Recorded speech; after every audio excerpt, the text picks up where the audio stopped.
So there was, if you're a Star Wars fan, there was some pretty big news lately. And unfortunately, this kind of seems like the biggest news that is associated with that franchise these days. But some semblance of balance has returned to the Force. Disney Plus has canceled the Acolyte, and there are a lot of people that are very happy about it, and there are a lot of people that are very unhappy about it. I kind of fall closer into the former camp than into the latter camp. I'm not really so much happy that they canceled the Acolyte as I am kind of happy with just the general principle that is finally seems like it's being enforced here with this franchise, and that is that if the fans don't want it, then they're not going to continue to invest money into it. No matter how much, no matter how much the nose ring brigade wants Disney to continue sinking money into this losing product. It seems like right now Disney's plan is that they're just not going to do it, and it is overdue, and it does fly in the face. And maybe this is maybe one of the biggest reason why I'm so enthusiastic. It's because it flies in the face of the sense of entitlement of the people that pushed this thing seem to have in the first place. I think maybe an even better example of it had to do with the was it 2015 or 2016? That 2015 or 16, whichever year it was, but the Lady Ghostbusters entry into the Ghostbusters franchise, and basically a bunch of weirdos had gotten their hands on this, and they said that they said to themselves, now that we have control of Ghostbusters, what do we want to do?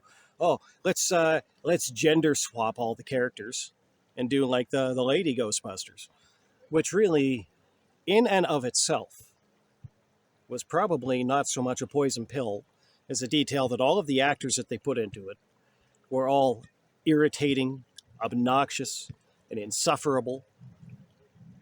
And so when the fans didn't like the first sign of what they had produced, well, then they came out and they started fighting with the fans.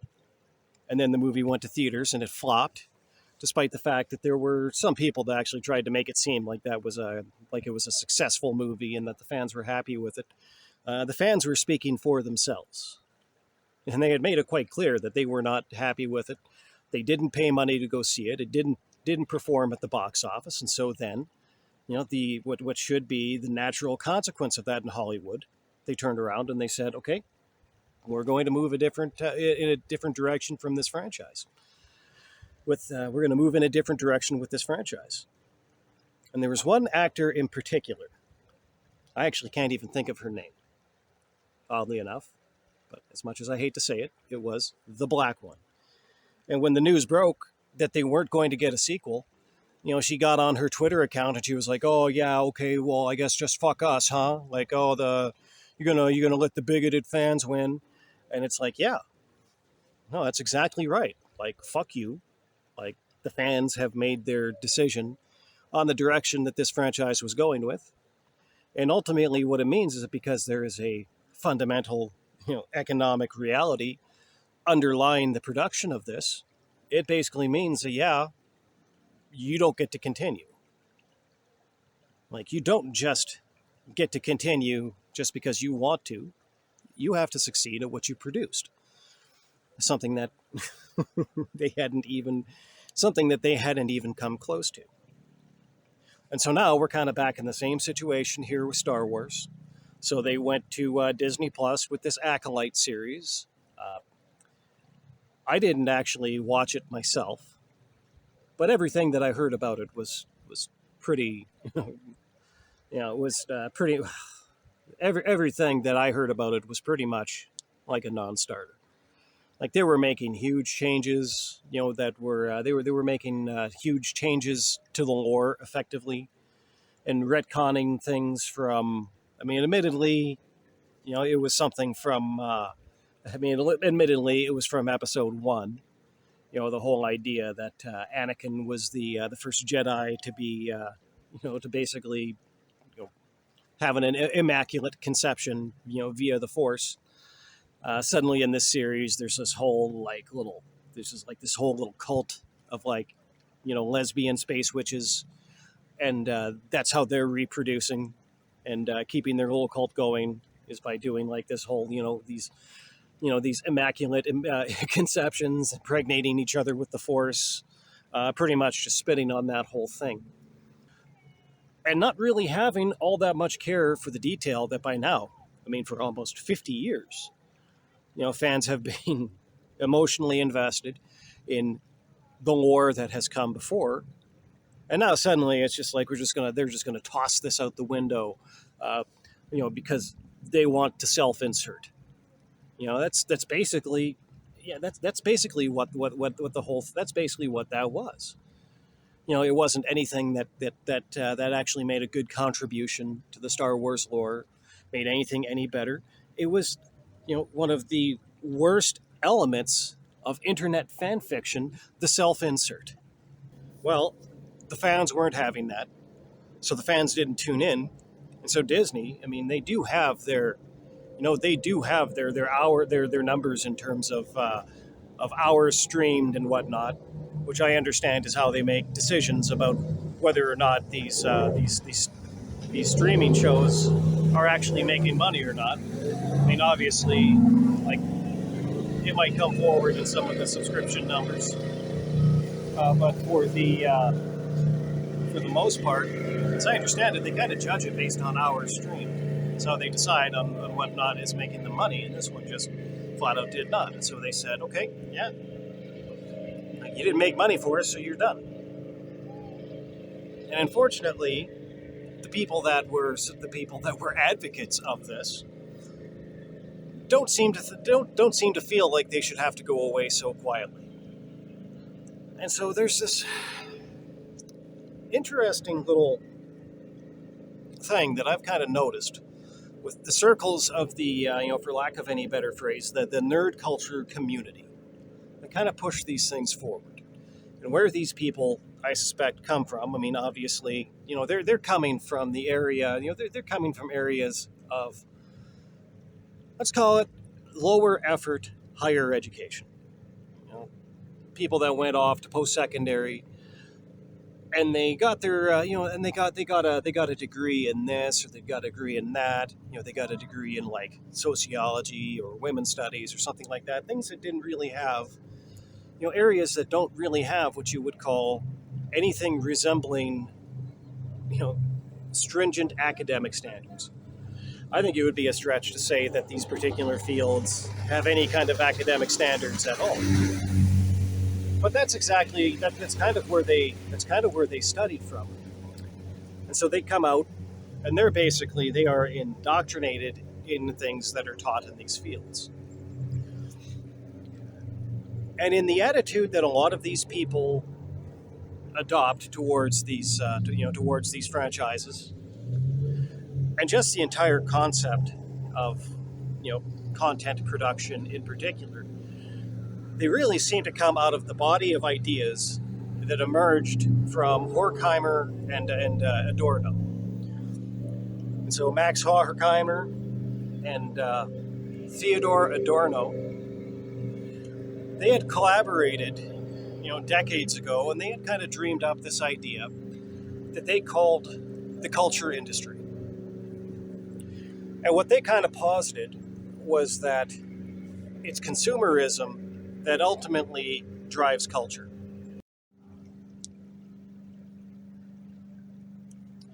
So the theory of the culture industry, it basically maintains that it kind of treats consumers as being actually almost kind of like, mindless. And it's something that is actually, theorized, within this body of theory, that whatever you produce, people will consume.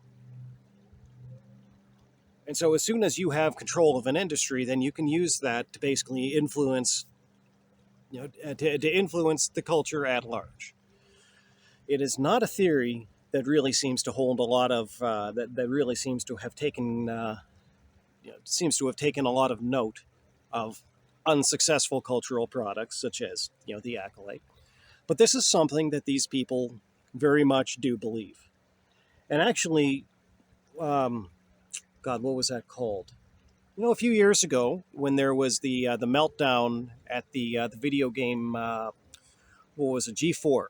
The G4 channel relaunch on YouTube, and then they came out and they had their little meltdown where the one character, the one individual went out and they had their little meltdown about sexism in gaming, and then basically told people that if they didn't like the fact that this person was going to talk about their feminist ideas, then they weren't they would prefer that they not watch. And then the audience, basically, they took that invitation and they didn't watch. And so these guys did not get anything near the numbers that they needed to be able to get to justify the budget that they had attracted from their parent company. And basically the whole thing got shut down and sold off. And then suddenly the narrative shifted. And it kind of changed from, if you don't like that we're going to stuff our feminist politics into our content, then go watch something else. And suddenly there became this narrative of gamers are so ungrateful, that we worked so hard to produce this content so that they could watch it, and we did that for you. Suddenly they're doing it for gamers. That's crazy. It's crazy because they were quite clear before that no, they were really doing it for themselves. And there was a whole bunch of poor people that they basically told, hey, don't watch this. And of course those people said, okay, sure, no problem. Because the one thing about it is that there is definitely no shortage of gaming content on the internet.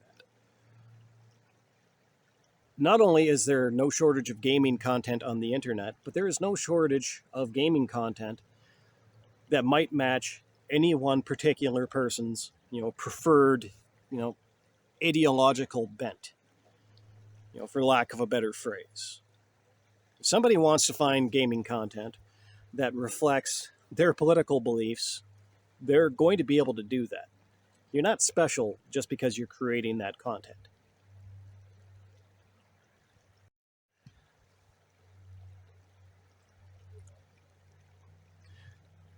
So right then and there, these G4 people, they were playing with fire when they told their audience, hey, either agree with us or fuck off. Like, they were playing with fire, and they got burned pretty bad. And that, in itself, that was just in a market where there is an overabundance of the content.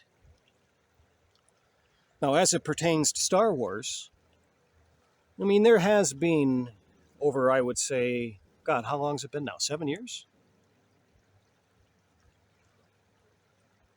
When did Disney Plus? When did the first Star Wars show debut on Disney Plus? I should have looked this up before I sat down to record this, to be honest with you, but I didn't.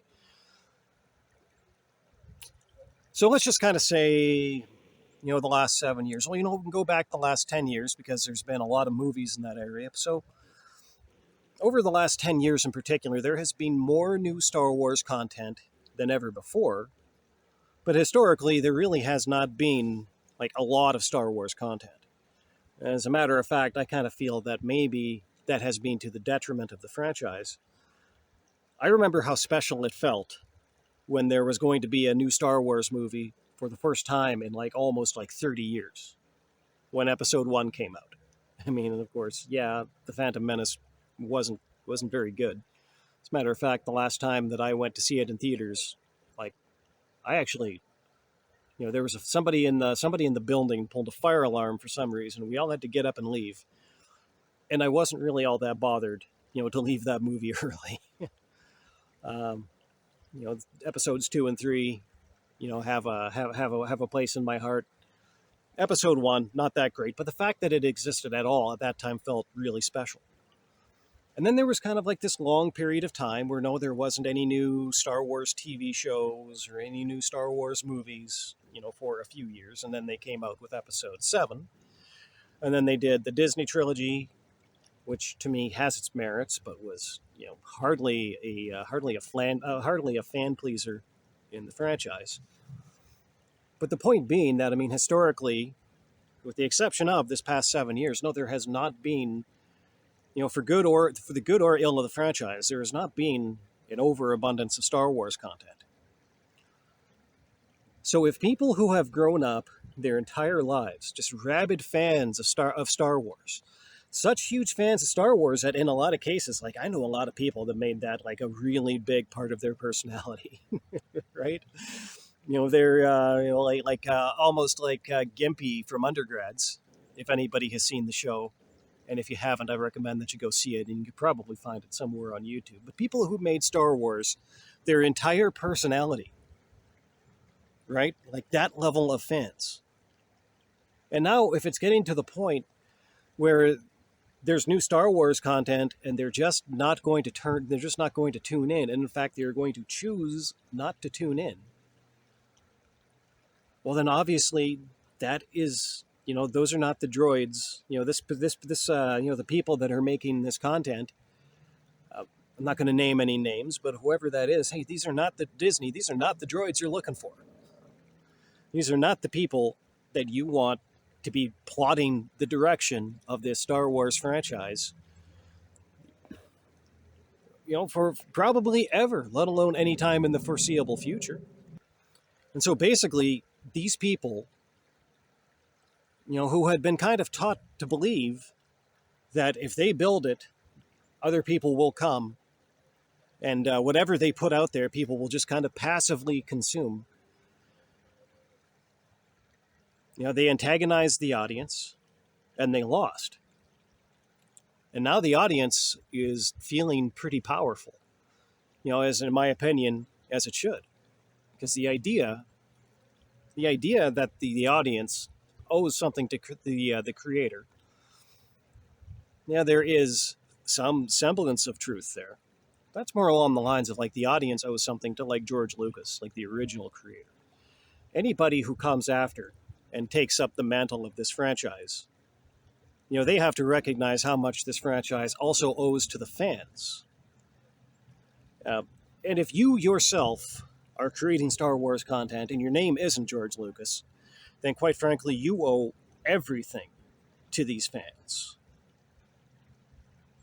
And if you're not happy with the idea that the fans have found it in themselves to flex their muscle, and if you don't like the idea that these people are feeling pretty powerful right now, well, then you are definitely not the kind of person who should be creating content for this franchise, or in all honesty, for anything else.